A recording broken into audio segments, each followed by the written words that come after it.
कविता भाभी कहने लगी, लेकिन क्यों? ये तो तुम्हारा पुश्तैनी घर है, फिर इसे बेचने की नौबत कैसे आ गई? शहर में रौनक का काम धंधा तो सही चल रहा है ना? सुनीता बोली, हाँ भाभी, सब एकदम बढ़िया चल रहा है।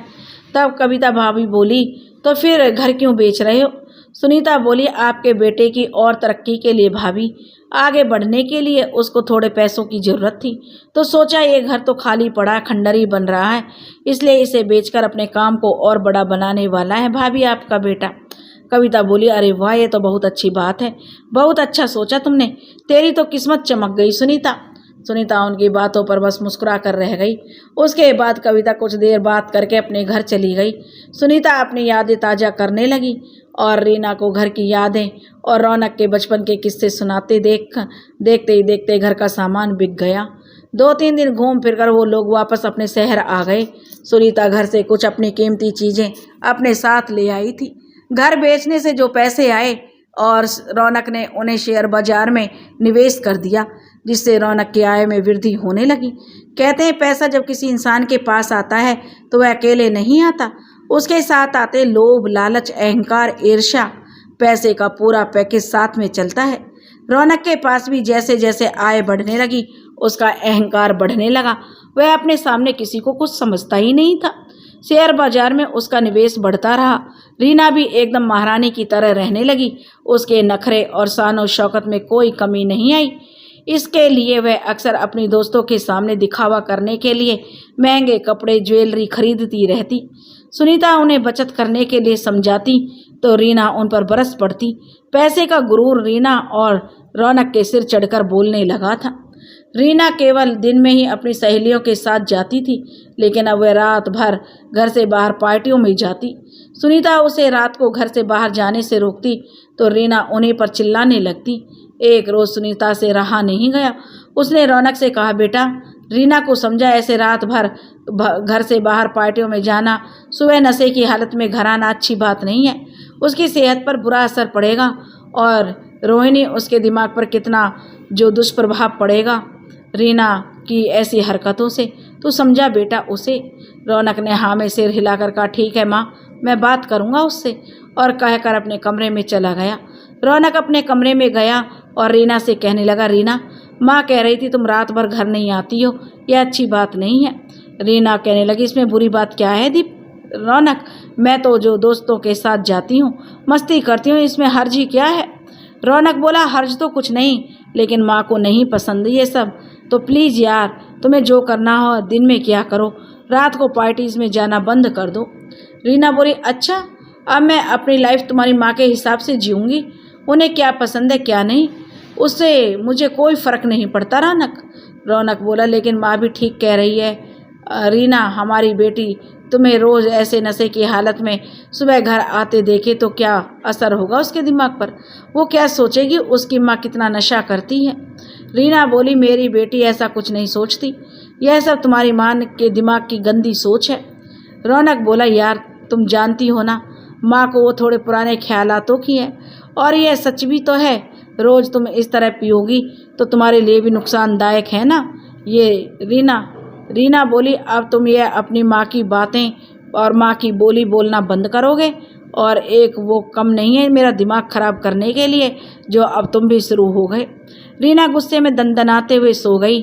सुनीता अपनी दिनचर्या के अनुसार उठकर पूजा करने लगी थी।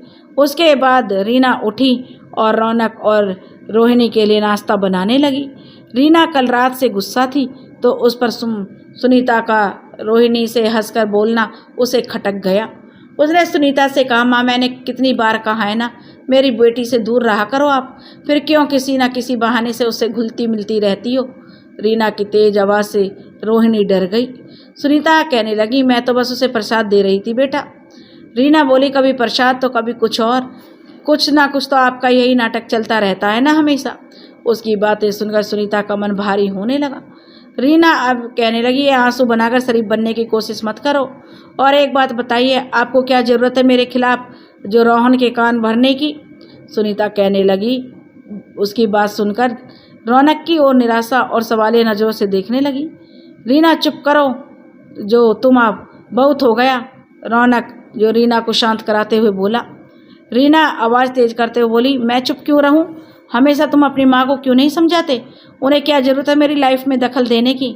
मैं इन्हें रोहिणी से दूर रहने को क्या कहा? ये तो तुम्हें ही मुझसे दूर करने लगी हैं, मेरे खिलाफ तुम्हारे मन में जहर घोलने लगी हैं। रौनक बोला, ऐसा कुछ नहीं है रीना। सुनीता बोली, मुझे तुम्हारी चिंता है रीना, बस इसलिए कह दिया था मैंने तो बेटा। रीना कहने लगी, मुझे नहीं कह सकती थी, लेकिन नहीं, आपको तो रौनक को मेरे खिलाफ भड़काना था।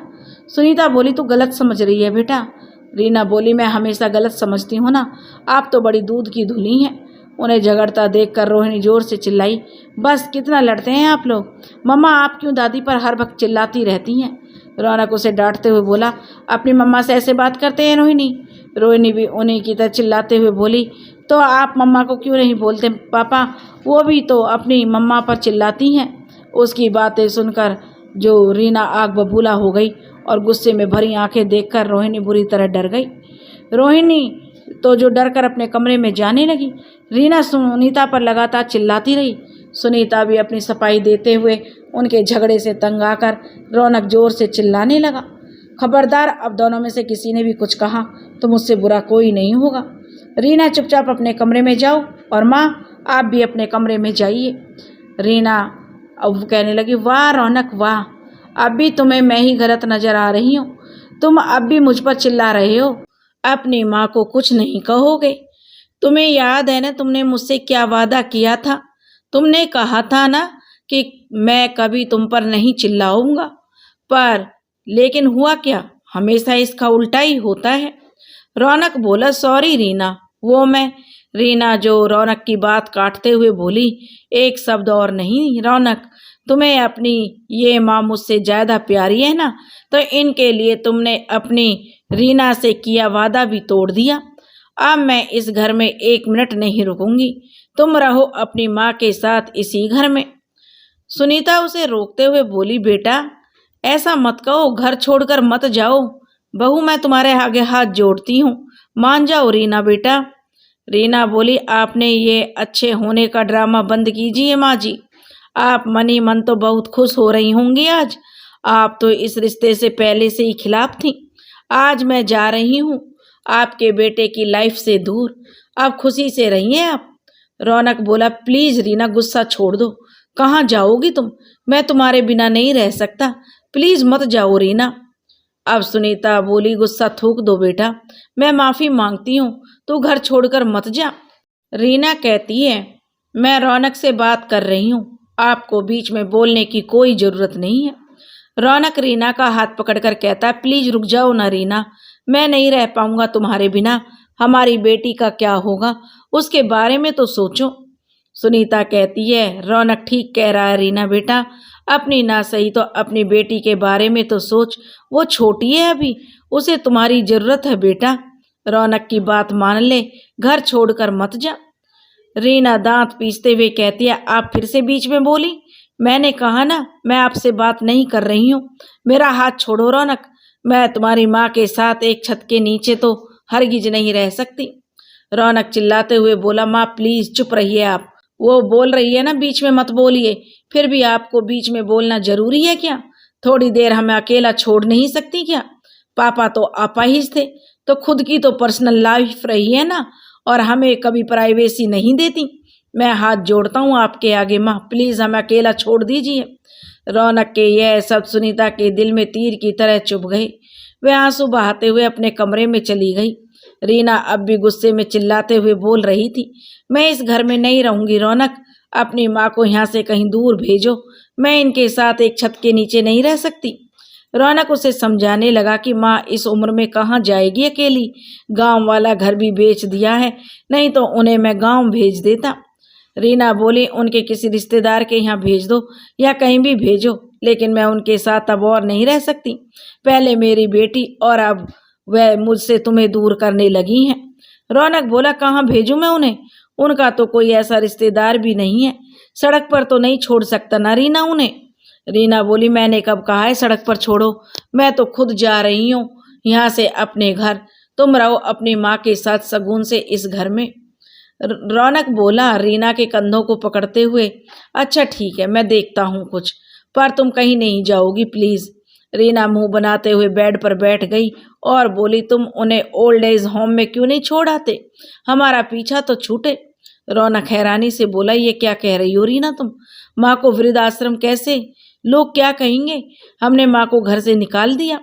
रीना तपाक से बोली, तुम्हें लोगों की चिंता है, मेरी नहीं। तुम क्या चाहते हो रौनक? साफ साफ बता दो मुझे, तुम अपनी माँ को यहाँ से दूर भेजोगे या नहीं? अगर उन्हें नहीं भेज सकते तो मैं अभी चली जाती हूँ यहाँ से। जवाब दो रौनक मुझे। अब रौनक को समझ नहीं आ रहा था कि वो क्या करे। एक तरफ उसकी माँ थी और दूसरी तरफ रीना। अब रोज किसी ना किसी बात पर घर में झगड़ा होता रहता और रौनक इतना तो समझ चुका था, अब रीना माँ के साथ बिल्कुल नहीं रहेगी। लेकिन वह कैसे अपनी माँ को घर से जाने को कह दे? वह इसी असमंजस में था। वह रीना को भी खुद से दूर नहीं जाने देना चाहता था। माँ और प्यार के बीच किसे चुने? रौनक दोनों के बीच बुरी तरह फंस चुका था। रौनक ने मजबूरन रीना से कह दिया कि ठीक है रीना, मैं माँ को वृद्धाश्रम छोड़ आऊँगा, लेकिन मुझे थोड़ा वक्त दो। जब तक उनके रहने का इंतजाम नहीं हो जाता तब तक उनके साथ रह लो। जैसे ही कोई ठिकाना सही से मिल जाएगा माँ के रहने का, मैं उन्हें वहाँ छोड़ आऊँगा। अब खुश? तो रीना रौनक के फैसले से बेहद खुश हो गई। वह रौनक के गले लगकर उससे कहने लगी, थैंक यू सो मच रौनक, मैं सच में बहुत ज़्यादा फ्रस्ट्रेट हो चुकी थी तुम्हारी माँ के साथ। आखिर तुमने मेरे सिर से एक मुसीबत हटा दिया। Thank you so much. अब रौनक ने मुस्कुराते हुए उसे बाहों में कस लिया और अपनी माँ के लिए इतने कठोर शब्द सुनने के बाद भी रीना के पक्ष में ही खड़ा था। उसने अपनी जन्म देने वाली माँ को एक पल में ही पराया कर दिया। उसे अपने फैसले पर कोई अफसोस नहीं था। सुनीता कमरे में बैठी उनकी सारी बातें सुन रही थी। रौनक के फैसले ने सुनीता को बिल्कुल तोड़कर रख दिया। वह बिलक बिलक कर रोने लगी और अपने पति सुनील की तस्वीर को देख देख कर कहने लगी, आप क्यों मुझे अकेला छोड़कर चले गए? साथ रहने का वादा किया, आपने भी मुझे अकेला छोड़ दिया ना। सुनीता सिसकियां भरते हुए कहने लगी, अम्मा ने तो एक पोते के लिए मेरी 4 औलादों की बलि चढ़ा दी थी, जिसका अंजाम आपको भुगतना पड़ा। देखो आज वही पोता क्या कर रहा है, अपनी माँ को घर से निकाल रहा है। एक बेटे के होते हुए माँ अगर वृद्धाश्रम में रहेगी तो क्या फ़ायदा ऐसी औलाद होने का? इससे तो मैं निसंतान ही सही थी। सुनीता शिकायती लहजे में कहने लगी, बेटा बेटा, जिसे देखो बेटा बेटा बेटे के पीछे लगा रहता है। बेटा क्या करता है? बूढ़े माँ बाप को घर से निकाल देता है। मानती हूँ रीना ने कहा उसे, लेकिन एक बार भी इस फैसले से वो इनकार तो कर सकता था ना। और करता भी कैसे? खुद जो तैयार बैठा था। दूसरे की बेटी को क्या कहूँ जब अपना ही सिक्का खोटा निकला। इसलिए इसको इतने नाजों से पाल पोस कर बड़ा किया था। एक दिन की वो मुझे अपने घर से निकाल दे। शादी के बाद लड़की सिर्फ पति की बनकर रह जाती है, बेटा होना तो वो भूल ही जाता है। और लड़का भी जो पत्नी का होकर रह जाता है, क्योंकि वह पति बनकर रह जाता है। बुढ़ापे का सहारा कहते हैं ना लोग बेटे को, कोई सहारा नहीं होता बेटा। मेरा सहारा तो आप थे सुनील जी, आप जो बरसों पहले मुझे छोड़कर चले गए। बेटा तो बस एक छलावा है, छलावा, इससे ज़्यादा कुछ नहीं। सुनीता फवक कर रोने लगी और खुद को एकदम लाचार बेबस महसूस करने लगी थी। सुनीता को अब कुछ समझ नहीं आ रहा था। वह अपने पति को याद करके आंसू बहाए जा रही थी। सुनीता इस समय बहुत दुखी थी, इसलिए वह ना तो किसी से बोल रही थी और ना ही उसने खाना खाया। बस चुपचाप अपने कमरे में गुमसुम सी सुबह से शाम तलक बैठी रही। वह अपने कमरे में से बाहर भी नहीं आई और ना ही उसने रीना ने सुनीता को खाना खाने के लिए पूछा। शाम को रौनक जब घर वापस आया तो सुनीता भी अपने कमरे से बाहर आ गई।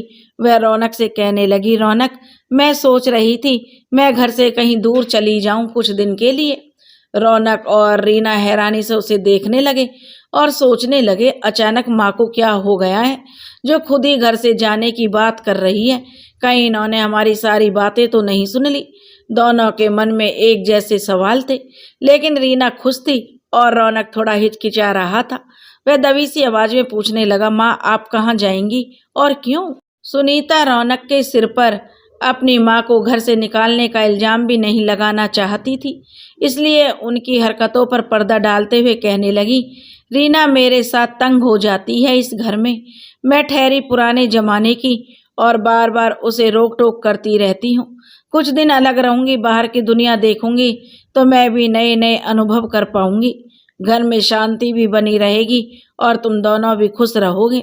सुनीता की बात सुनकर रौनक को एक पल के लिए तो बहुत छोटा महसूस हुआ, लेकिन अगले ही पल रीना बोल पड़ी, ये तो बहुत अच्छा सोचा आपने माँ जी। आप बाहर जाएंगी, अपनी उम्र के लोगों से मिलेंगी जुलेंगी तो आपको भी अच्छा लगेगा और हमें भी हमारा प्राइवेट स्पेस मिलेगा। रौनक ने रीना को चुप रहने का इशारा किया और रीना मुंह बनाने लगी, लेकिन मन ही मन वह खुश भी थी। रौनक अनजान बनते हुए बोला, लेकिन आप जाएंगी कहाँ माँ? सुनीता बोली, अभी रीना ने कहा ना, मैं मेरी उम्र के लोगों से मिलूंगी तो मुझे अच्छा लगेगा बेटा। तू भी बस मुझे यहाँ के किसी भी वृद्धाश्रम में छोड़ा बेटा, वहाँ तो सारे लोग मेरे जैसे रहते हैं। रौनक उनकी बात सुन समझ गया कि माँ ने सुबह सारी बातें सुन ली हैं, इसलिए खुद ही जाने को कह रही हैं। रौनक ने एक नज़र अपनी माँ सुनीता की तरफ देखी, जो झूठी मुस्कुराहट में अपना दर्द छिपा रही थी, और दूसरी ओर फिर रीना को देखा जो खड़ी मुस्कुरा रही थी। रौनक बोला, ठीक है माँ, जैसा आप चाहो, मैं देखता हूँ, कहकर रौनक खाने में व्यस्त हो गया। वह सुनीता की झूठी मुस्कान को नहीं पढ़ पाया और उसकी मजबूरी को मर्जी समझकर वृद्धाश्रम भेजने को निर्णय उसने ले लिया। 2 दिन बाद रौनक ने एक वृद्धाश्रम में जो सुनीता जी को भेज दिया। रोहिणी ने जब अपने पापा से और अपनी माँ से अपनी दादी के घर में ना होने की वजह पूछी तो उन्होंने झूठ बोल दिया कि वो अपने किसी रिश्तेदार के यहाँ गई हैं।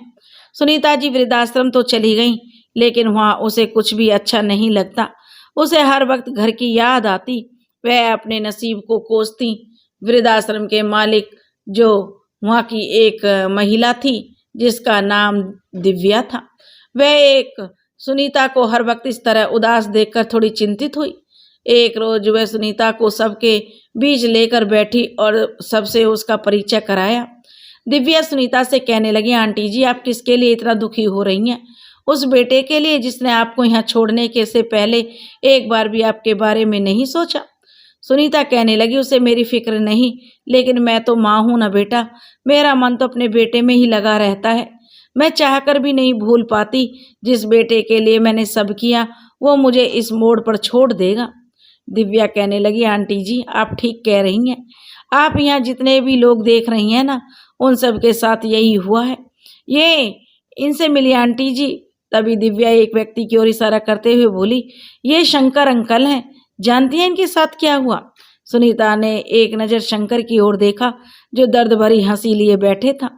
उसके बाद दिव्या ने और भी सवालिया निगाहों से देखने लगी। दिव्या कहने लगी, इनके बेटे ने इन्हें घर से निकाल दिया, आधी रात को सड़क पर छोड़ दिया, ये जानते हुए कि इन्हें रात को दिखाई नहीं देता। ये हमें सड़क पर जख्मी हालत में मिले थे। सुनीता ने उदासीन नज़रों से शंकर की ओर देखा। दिव्या फिर से कहने लगी, ये जमुना आंटी हैं, एक औरत की इशारा करते हुए। आप जानती हैं आंटी, इनके बेटे बहू ने तो इन्हें न जाने कब से एक कमरे में बंद कर रखा था। सुनीता आश्चर्य से बोली, क्यों? क्योंकि इनका मानसिक संतुलन थोड़ा खराब हो गया था। इनके छोटे बेटे की मृत्यु के बाद जिस वक्त इन्हें सबसे ज़्यादा ध्यान और प्रेम की ज़रूरत थी, उसी वक्त इन्होंने अपना जो मुंह मोड़ लिया और इनके साथ बहुत बुरा सलूक किया। जो इनके अपने थे उन्होंने मुंह मोड़ लिया। अब दिव्या की बातें सुनकर सुनीता की आंखें भर आई। दिव्या भी बताते हुए भावुक हो गई। वह सुनीता से कहने लगी, आंटी जी, अब शुक्र मनाओ, आपके बेटे बहू ने तो कम से कम आपके साथ ऐसे जानवरों जैसा सलूक नहीं किया। आप उन पर बोझ बनती, इससे पहले आप यहाँ आ गई। वहाँ घुट घुट कर रहने से तो अच्छा है आप यहाँ अपने उम्र के लोगों के साथ खुशी खुशी रहें। यहाँ सब आपके अपने आंटी जी। आज अनजान लोग हैं, लेकिन कल देखना आपके अपनों से भी ज़्यादा अपने हो जाएंगे। बहुत जल्दी फैसला आपका है आंटी जी। दिव्या सुनीता को समझाकर वहाँ से चली गई। उसकी बातों का सुनीता के दिल पर बहुत असर हुआ। वह दिव्या की बातों पर विचार करने पर विवश हो गई। धीरे धीरे सुनीता वहाँ के लोगों में घुलने मिलने लगी और उसके सभी से बहुत अच्छे संबंध बन गए। सुनीता बहुत खुश रहने लगी। रौनक और रीना ने एक बार उसे वृद्धाश्रम भेजकर उसकी सुध लेना भी जरूरी नहीं समझा। सुनीता को भी उनकी याद कम आती थी। अब वह वहाँ की औरतों के साथ बहुत ज़्यादा अच्छा समय बिताते। सुनीता ने जब अपने मन को समझा लिया कि अब यह आश्रम ही उसकी दुनिया है, तभी अचानक एक दिन रौनक और उसकी पत्नी रीना आश्रम में पहुंचे। सुनीता को वहाँ लोगों से बातें करते हंसते मुस्कुराते देखकर तो रीना के तन बदन में आग लग गई। वह रौनक से कहने लगी, देखो तुम्हारी माँ को कैसे हंस बोल रही है।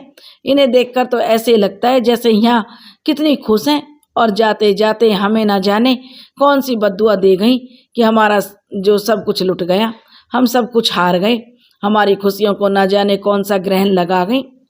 अब रीना बड़बड़ा रही थी और रौनक उसकी बातों में आकर सुनीता को जो हीन दृष्टि से देखने लगा। उसके मन में भी यही आया कि उसकी माँ न जाने के बाद से उनके काम की जो उन्नति थी वो रुक गई। शेयर बाजार में लगाए सारे पैसे डूब गए। रीना को किडनी की समस्या होने लगी। वह इन सभी का दोष सुनीता को दे रहे थे, जबकि हकीकत तो यही है कि माँ का दिल दुखाकर कोई मनुष्य सुखी नहीं रह सकता। अपनी माँ को भूखा रखकर लंगर लगाने का कोई भी मतलब नहीं है। जिस घर में माँ का सम्मान नहीं होता उस घर में कभी सुख शांति अमन शगुन का वास नहीं होता।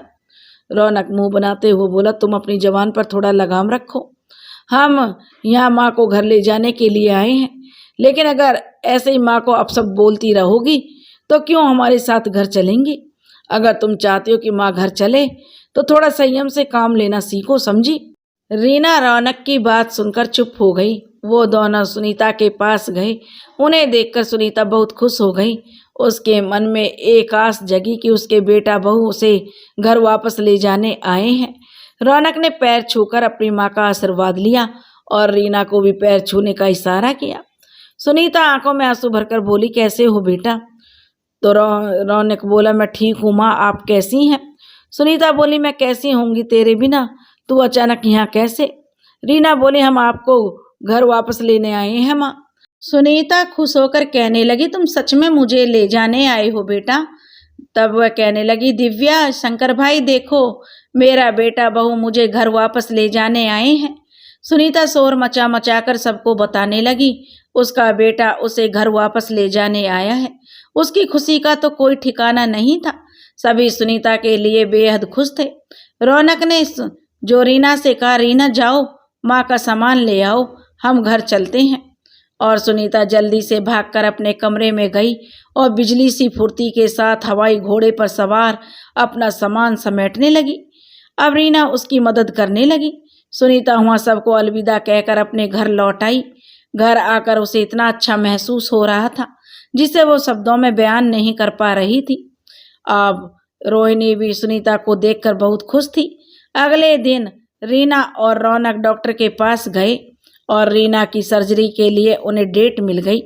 घर आकर सुनीता ने पूछा, क्या हुआ रीना को, डॉक्टर के पास क्यों गए थे तुम दोनों। तो रीना ने रोते हुए कहा कि माँ जी, मेरी किडनी खराब हो गई है, किडनी ट्रांसप्लांट कराना होगा, उसी के लिए हम डॉक्टर से तारीख लेने गए थे। सुनीता उसकी बीमारी के बारे में सुनकर हैरान रह गई। सुनीता उसे चुप कराते हुए बोली, चुप हो जा बेटा, रो मत तुम। लेकिन यह बीमारी हुई कैसे। मैं तुझे कितना समझाती थी कि शराब मत पिया करो, इतनी शराब पीना सेहत के लिए नुकसानदायक है, लेकिन तुमने बहू मेरी एक बात नहीं मानी। रौनक ठिनकते हुए कहने लगा, माँ कम से कम इस वक्त तो ये बातें रहने दीजिए आप। उसकी हालत देख नहीं रही आप, कितनी परेशान है वो पहले से ही, ऊपर से आप और उसे सुना रही हैं। सुनीता बोली, बेटा मैं सुना नहीं रही, मैं तो बस। आप जो रौनक झुंझलाते हुए कहने लगा, बस बस क्या, मैं एक तो पहले से ही इतनी टेंशन है, समझ नहीं आ रहा क्या करूं, और आप भी अब। सुनीता बोली, तो चिंता मत कर बेटा, रीना ठीक हो जाएगी। रौनक बोला, ठीक तो तब होगी ना माँ जब सर्जरी होगी, इलाज के लिए पैसे नहीं है मेरे पास, तो कैसे इसका इलाज कराऊं मैं, कुछ समझ नहीं आ रहा। सुनीता उनकी बात सुनकर चकित रह गई और पूछने लगी, पैसे क्यों नहीं है, कहाँ गई सारे पैसे, तूने तो शेयर बाजार से भी निवेश किए थे ना पैसे, और उनसे अच्छी खासी कमाई की हुई थी, फिर कहाँ गए सारे पैसे। रौनक नज़र नीची करके बोला, शेयर बाजार में पैसे डूब गए माँ। सुनीता के जाने के बाद जो हुआ रौनक ने उसे सब बताया, जिससे सुनीता भी हैरान थी। उससे ज्यादा दुखी हुई सुनकर वह कुछ सोचकर बोली, मेरे पास कुछ गहने रखे हैं बेटा, क्यों ना हम उन्हें बेचकर पैसे ले आएं और उससे रीना का इलाज भी हो जाएगा। रौनक ऊपरी मन से लेकिन वो कहने लगा, आपके गहने हैं माँ, मैं उन्हें कैसे बेच सकता हूँ। सुनीता बोली, मेरा सब कुछ तुम लोगों का ही तो है ना बेटा, और रीना के जीवन से बढ़कर तो वो जेवर नहीं है ना मेरे लिए। बस भगवान की दया से ठीक हो जाए और क्या चाहिए। रीना बोली, माँ हम कुछ और देख लेंगे, वो आपकी शादी के गहने हैं, आपकी पूंजी है, उन्हें आपके पास ही रहने दीजिए। सुनीता कहने लगी, वो पूंजी इसीलिए होती है कि बुरे वक्त में काम आ सके। आज उनकी जरूरत है तो हम उन्हें बेचकर तेरा इलाज करा सकते हैं बेटा।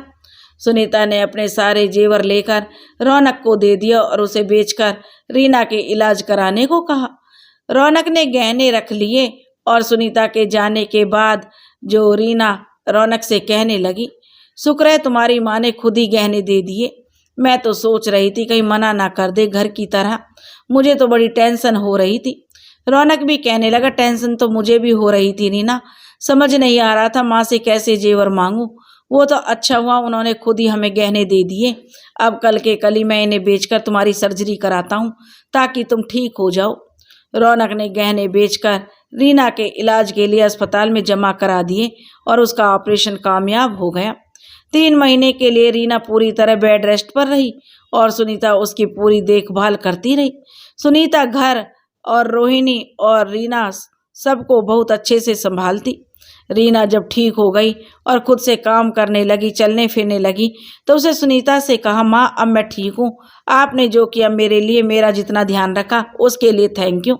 सुनीता कहने लगी, इसमें थैंक यू की क्या बात है बेटा, माँ अपने बच्चों का ध्यान नहीं रखेगी तो कौन रखेगा। रौनक बोला, आप ठीक कह रही हैं ना माँ, लेकिन फिर भी आपने अपने गहने भी दे दिए, रीना की इतनी सेवा भी की, रोहिणी का इतना ध्यान रखा, आप नहीं होती तो पता नहीं ये सब कैसे कर पाता मैं। रीना बोली, हाँ माँ, आप थी तो मुझे टेंशन नहीं थी, अब तो मैं एकदम स्वस्थ हो चुकी हूँ माँ, और अब आप वापस उस आश्रम भी जा सकती हैं। रौनक बोला, हाँ माँ, हमने देखा था वहाँ आप ज़्यादा से भी ज़्यादा खुश रहती हैं, अब आप वहाँ वापस चली जाओ।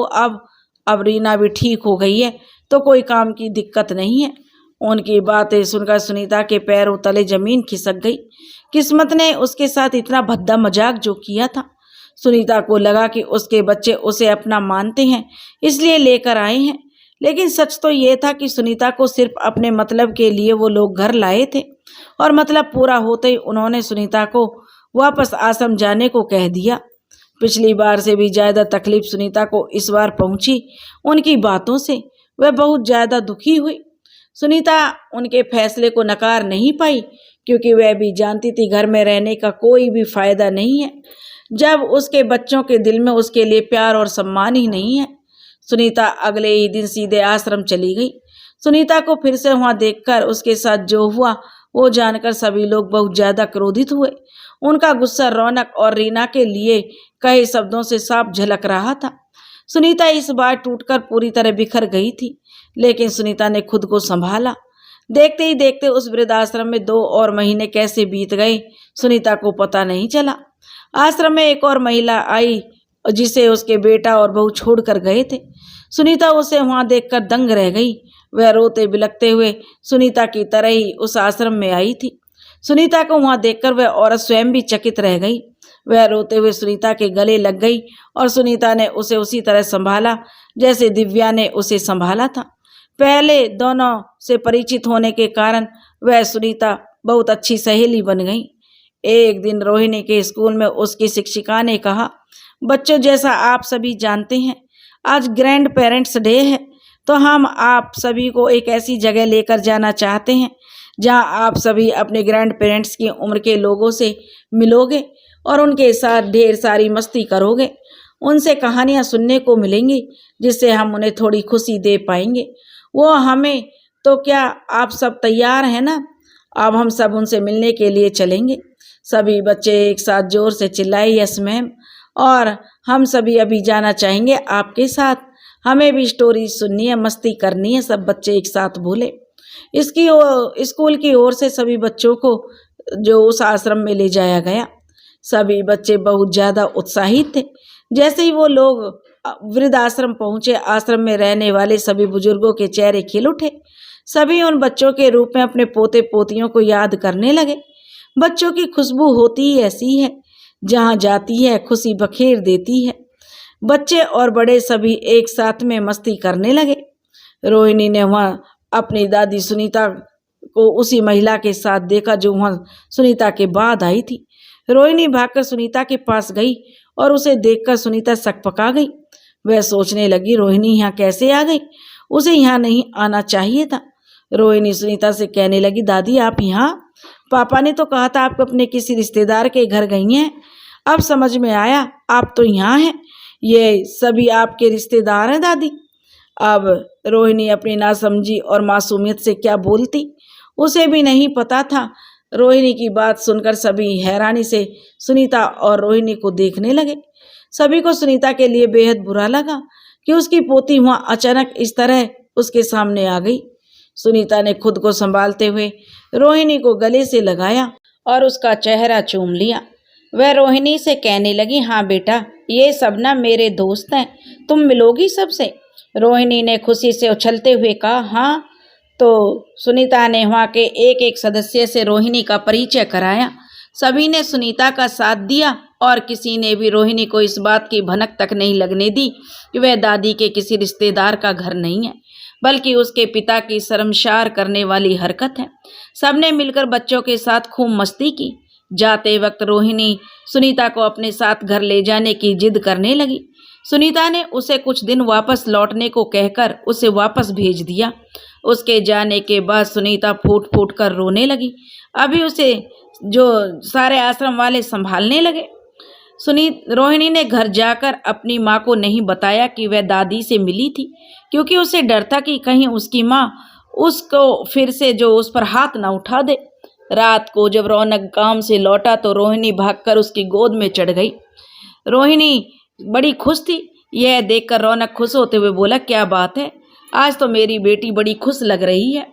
क्या बात है, अपने पापा को नहीं बताएगी रोहिणी बेटा? रोहिणी ने अपने होठों पर उंगली रखकर बोली, धीरे बोलिए पापा, मम्मा सुन लेगी। रोहिणी ने जो अपनी माँ की हरकत देख ली थी, लेकिन वह पापा बेटी के बीच नहीं बोली थी। रौनक बोला, मम्मा सुन लेगी तो क्या हुआ, सुन लेने दो बेटा।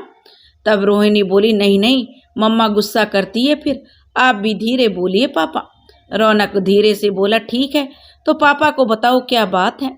रोहिणी बोली, आज मैं दादी से मिली थी पापा। रौनक उसकी बात सुनकर हैरान रह गया और उसकी पत्नी रीना के कानों तक भी उसकी बात पहुंच गई, क्योंकि बच्चे जितना धीरा बोलने की कोशिश करते हैं उतना ही तेज बोलते हैं। अब तो रीना उसकी बात सुनकर जल्दी से उसके पास आई और बोली, रोहिणी तुम अपनी दादी से मिली? रोहिणी ने डरते हुए हाँ में सिर हिला दिया। अब तो रीना बड़बड़ाते हुए बोली, पता नहीं क्या सिखा दिया, अब उन्होंने मेरी बेटी को घर से चली गई, लेकिन अपनी हरकत नहीं छोड़ेंगी। अब रौनक ने उन्हें शांत रहने का इशारा किया और रौनक बोला, अच्छा बिटिया, तुम कहाँ मिली अपनी दादी से और कैसे? रोहिणी ने कहा कि आपने मुझे उल्लू बनाया ना पापा, अब मैं भी आपको नहीं बताऊंगी दादी कहाँ मिली मुझे। रौनक बोला, मैंने उल्लू? लेकिन मैंने कब उल्लू बनाया बेटा आपको? तब रोहिणी बोली, आपने कहा था ना पापा कि दादी अपने रिश्तेदार के घर गई है। रौनक ने हाँ में सिर हिलाया। तब रोहिणी मुंह मटकाते हुए बोली, आपने मुझे बताया क्यों नहीं पापा, दादी तो नानी के घर गई है। अब तो रीना आश्चर्य से बोली, नानी के घर? रोहिणी बोली, और नहीं तो क्या, दादी नानी के घर ही तो गई है। वहाँ मैं नानी से भी मिली, दादी से भी मिली और मैंने बहुत मस्ती की वहाँ पर। रोहिणी की बात सुनकर उन दोनों के होश उड़ गए। रीना गुस्से में बड़बड़ाते हुए बोली, माँ अब मेरे मायके में जाकर बैठ गई, पता नहीं कौन सी पट्टी पढ़ा रही होगी वो मेरे घर जाकर। अब उन्हें भी मेरे खिलाफ ना भड़का दे कि मैंने उन्हें घर से निकाला है। अब जो रीना का मन जो सुनीता के बारे में न जाने कितने बुरे बुरे वह अपने मन में ख्याल बना चुकी थी, उसके बारे में वह गलत ही सोचती थी। वह रौनक से बोली, मुझे अभी अपने घर जाना है, ना जाने तुम्हारी माँ वहाँ क्या गुल खिला रही होगी, मुझे अभी के अभी वहाँ जाना है। रौनक को भी यह बात कुछ समझ नहीं आ रही थी और उसे भी अखर रहा था कि सुनीता रीना के घर क्यों गई है। कहीं जो रीना सोच रही है वह सच तो नहीं। यही सब ख्याल रौनक के भी जहन में क्रोधने लगे। रात का समय था, इसलिए रौनक और रोहिणी और रीना के साथ लेकर जो रीना के घर निकल गए। घर पहुंचकर रीना भागकर अंदर गई और रौनक और रोहिणी उसके पीछे पीछे गए। रीना घर में घुसते ही जोर जोर से चिल्लाने लगी, माँ माँ कहाँ हैं आप?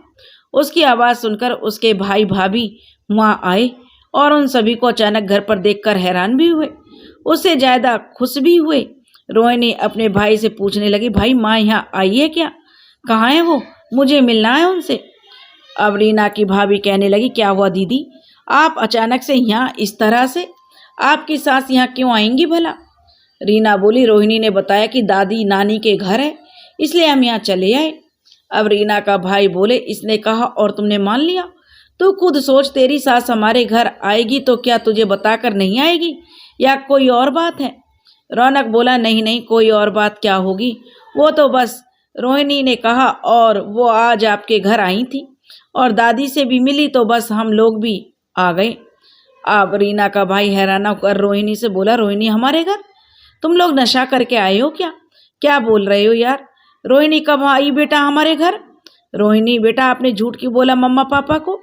रोहिणी बोली, मैंने कोई झूठ नहीं बोला पापा, मैंने कहा था ना मैं नानी के घर मिली थी और ये तो मामू का घर है ना, मैंने कब कहा कि मैं इस घर में आई थी?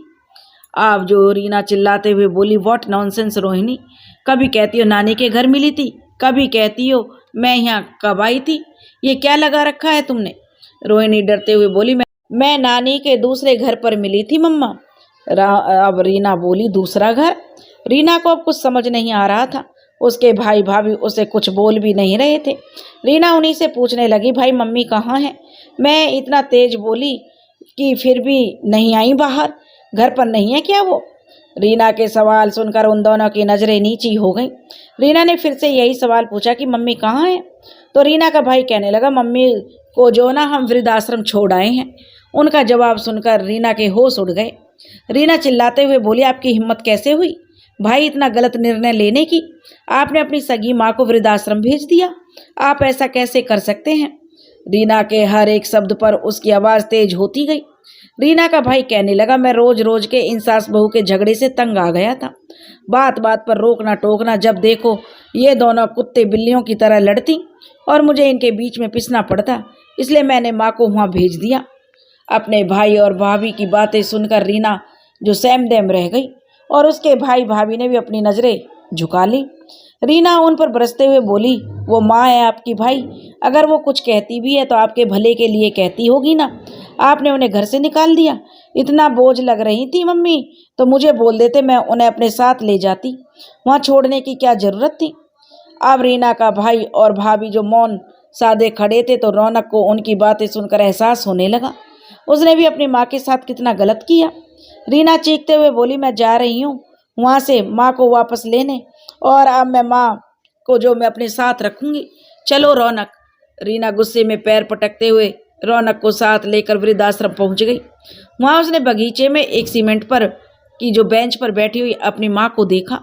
उन्हें देखकर रीना की आंखों में आंसू भर आए। वह मम्मी बोलकर जैसे ही उनकी ओर बढ़ने लगी, उसने देखा उसकी माँ किसी औरत के साथ बैठी बातें करते हुए ठहाके मारकर हंस रही थी। रौनक एकदम खामोश था, शायद वह आत्मग्लानि में जल रहा था। उसने अपनी माँ के साथ कितना बुरा व्यवहार किया था। रीना और रौनक उनके पास गए तो रीना जाते ही उनसे लिपट गई और रीना ने जो साथ वाली महिला पर तो ध्यान भी नहीं दिया और कहने लगी, मम्मी भाई ऐसा कैसे कर सकते हैं, वो आपको यहाँ कैसे भेज सकते हैं? अब यहाँ आप एक पल भी नहीं रुकेंगी, आप मेरे साथ मेरे घर चलिए मम्मी, चलिए आप। रीना उनका हाथ पकड़कर उन्हें अपने साथ घर ले जाने लगी तो उन्होंने रोकते हुए कहा, रुक जा रीना। रीना के कदम वहीं के वहीं रुक गए। रीना की माँ उसे कहने लगी, मैं एक शर्त पर घर जाऊंगी, मंजूर है तो बोल। रीना ने बिना सोचे समझे भावुकता में हाँ में सिर हिला दिया और कहने लगी, मैं घर तभी चलूंगी जब मेरी ये सहेली मेरे साथ जाएगी। रीना की माँ ने सुनीता का हाथ पकड़कर उसे उसके सामने लाकर खड़ा कर दिया। यह देखकर रीना और रौनक के होश उड़ गए। रीना आश्चर्य से बोली, माँ आप? उन दोनों को साथ देकर रीना और रौनक के पैरों तले जमीन खिसक गई। अब उन्हें रोहिणी की बातों का मतलब समझ आ रहा था। रीना की माँ उसे कहने लगी, अभी तो तू दुहाई दे रही थी ना कि तेरे भाई ने मुझे यहाँ कैसे भेज दिया रीना, तेरे भाई की हिम्मत कैसे हुई, बहुत गुस्सा आ रहा था ना तुझे, अब क्या हुआ, अब बोलती बंद क्यों हो गई तेरा ये गुस्सा, ये एक माँ के लिए हमदर्दी उस वक्त कहाँ चली गई थी जब तुमने सुनीता बहन को घर से निकाल दिया था। तब मुझे याद नहीं आया कि एक बेटा माँ के साथ क्या कर रहा है, तुझे तब याद आना चाहिए था ना, क्यों तूने एक बेटा के हाथों उसकी माँ को वृद्धाश्रम पहुंचाया, तब क्यों नहीं रोका तूने रौनक को, जवाब दे, चुप क्यों है। रीना के पास अपनी माँ के किसी भी सवाल का कोई जवाब नहीं था। उसकी माँ जमुना फिर से कहने लगी, नहीं है ना कोई जवाब तेरे पास, होगा भी कैसे, इतनी दोगली हरकत जो की है तूने, अपनी माँ का सिर शर्म से झुका दिया। रीना, हमने तेरी हर ख्वाहिश पूरी की, बिना किसी सवाल के तुझे रौनक के साथ लिव इन में रहने की इजाज़त दे दी, और तूने क्या किया, अपनी माँ अपने परिवार को ही शर्मिंदा कर दिया। रीना की आंखों में आंसू बहने लगे, मगर जो होठ थे खुलने का नाम नहीं ले रहे थे। तभी उसके पीछे से उसका भाई की आवाज़ आई, माँ अगर कुछ कहती भी है तो वह हमारे भले के लिए कहती है, भाई ऐसा कुछ कहा था ना रीना तुमने। अब रीना ने पलट कर देखा तो उसका भाई भाभी उन्हीं की तरफ बढ़े चले आ रहे थे। रीना का भाई उसके पास आकर कहने लगा, तू घर पर तो बहुत बड़ी बड़ी बातें फेंक रही थी रीना, माँ है, भला चाहती है, और क्या क्या कह रही थी, जो कहती है अच्छे के लिए कहती है। जब बात खुद की माँ की आई तब तो तू तिलमिला गई, और जब बात रौनक की माँ की आई तब क्या किया तूने, घर से बाहर कर दिया। रीना की आंखों में शर्मिंदगी के आंसू झरने लगे। सुनीता उसके आंसू देखकर खुद को रोक नहीं पाई और जमुना और रीना के भाई को रीना को कुछ भी ना कहने के लिए विनती करने लगी। जमुना रीना को एहसास कराते हुए बोली, देख रीना, देख, यह है माँ जो अब भी तेरी साइड ले रही है, जो अब भी तुझे हमारी डांट से बचाना चाहती है। सुनीता फिर किसी हंसी के साथ बोली, रीना, तो सुनाने का क्या फ़ायदा जमुना बहन, जब कसूरवार अपनी औलाद उससे ज़्यादा है। जब बेटे ने घर से निकालने से पहले नहीं सोचा तो ये तो फिर भी दूसरे घर से आई थी। रौनक यह सुनकर अपनी आंखें एकदम कसकर बंद कर ली, जैसे उसकी आंखें बंद कर लेने से उसके पापों पर पर्दा पड़ जाएगा। अब रीना का भाई बोला, आंखें बंद कर लेने से सच नहीं बदल जाएगा रौनक, जो तुमने अपनी माँ के साथ किया वो बहुत गलत किया। रौनक बोला, मैं वो दरअसल, बोलते हुए रौनक की जवान लड़खड़ाने लगी। उसको अपनी साफ पास जो अपनी सफाई में बोलने का कोई शब्द नहीं था। रौनक सुनीता के पैरों में गिरकर माफ़ी मांगने लगा और जोर जोर से रोने लगा। सुनीता ने उसे उठाया और अपने सीने से लगा लिया। सुनीता उसे गले लगाकर फपक कर रो पड़ी। रौनक उसके सामने हाथ जोड़कर बोला, माँ मुझे माफ़ कर दो, माँ मुझे माफ़ कर दो, मैंने आपके साथ बहुत गलत किया, मुझे बहुत बड़ा मुझसे पाप हो गया है, माँ मुझे माफ़ कर दो। सुनीता बोली, चुप हो जा मेरे बच्चे, माफ़ तो उस बात के लिए किया करते हैं जब नाराज़ होते हैं, मैं तो कभी गुस्सा थी ही नहीं तुम दोनों से। रौनक और रीना से कहने लगा, रीना तो नहीं जानती थी माँ आपने मेरे लिए कितने कष्ट सहे हैं, लेकिन अफसोस की बात तो यह है मैंने भी आपके प्यार, ममता और समर्पण को सबको भुला दिया। मैं इतना स्वार्थी कैसे हो गया माँ, अपनी माँ के आंसू तक जो मैं नहीं देख पाया, मुझे माफ़ कर दो माँ।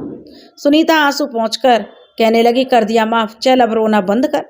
रौनक कहने लगा, आपने मुझे क्यों नहीं रोका, नहीं माँ, मुझे डांटती समझाती, मेरे हाथों ये इतना बड़ा अन्याय हुआ माँ आपके साथ मेरे हाथों से, तो आपने मुझे मारा क्यों नहीं।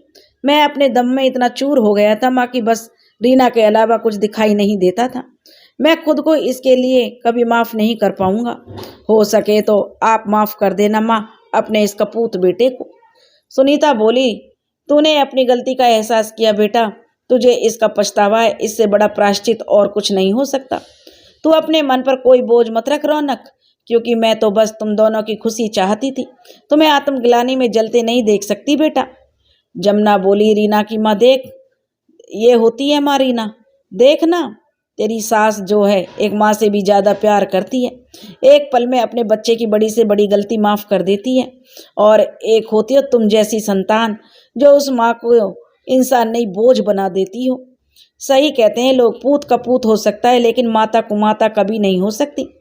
रौनक बोला, आप सही कह रही हैं मम्मी, माँ ऐसी ही होती है, और शायद इसलिए मेरे जैसी अभागी संतान ने अपने माँ के दिल को बार बार दुखाया है।